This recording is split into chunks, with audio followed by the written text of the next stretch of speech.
கோவை குமரகுரு கல்வி நிறுவனங்கள் சார்பில் இயற்கை சாயங்கள் மற்றும் கைத்தறி ஜவுளிகள் குறித்த தேசிய மாநாடு.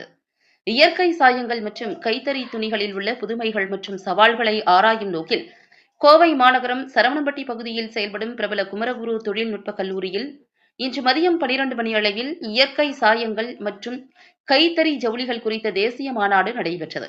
கல்லூரியின் ஃபேஷன் தொழில்நுட்பத்துறை கேசிடி பிசினஸ் ஸ்கூல் இணைந்து ஏற்பாடு செய்த இந்த மாநாட்டின் தலைமை விருந்தினராக இந்தியாவின் ஐஐடி டெல்லி கல்வி நிறுவனத்தின் ஜவுளி தொழில்நுட்பத்துறை பேராசிரியர் டாக்டர் தீப்தி குப்தா பங்கேற்று இயற்கை சாயங்களில் உள்ள சவால்கள் மற்றும் வாய்ப்புகளை பற்றி எடுத்துரைத்தார்.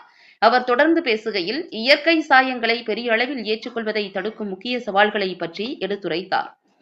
நுகர்வோர் நம்பிக்கையை வளர்ப்பதற்கும் இயற்கை சாய பொருட்களின் நம்பகத்தன்மையை உறுதி செய்வதற்கும் தரப்படுத்தப்பட்ட தர அளவுருக்கள் மற்றும் சான்றிதழ் அமைப்புகளை உருவாக்க வேண்டும் என கூறினார்.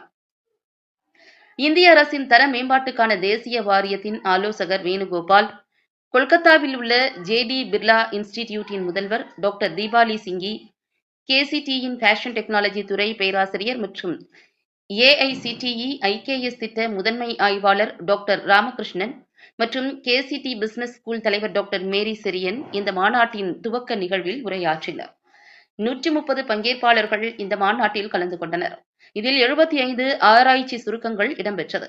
இந்த நிகழ்வின் இறுதியில் ஆய்வு சுருக்கங்களின் புத்தகத்தை இந்திய அரசின் தர மேம்பாட்டுக்கான தேசிய வாரியத்தின் ஆலோசகர் வேணுகோபால் வெளியிட முதல் பிரதிகளை டாக்டர் தீப்தி குப்தா மற்றும் டாக்டர் தீபாலி சிங் ஆகியோர் பெற்றுக்கொண்டனர்.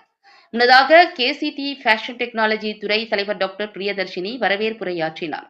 கேசிடி வணிக பள்ளியின் பேராசிரியர் டாக்டர் பூங்கொடி மற்றும் ஆராய்ச்சி கூட்டாளர் செல்வி ஸ்ரீ கணப்பிரியா ஆகியோர் நன்றியுரை வழங்கினர்.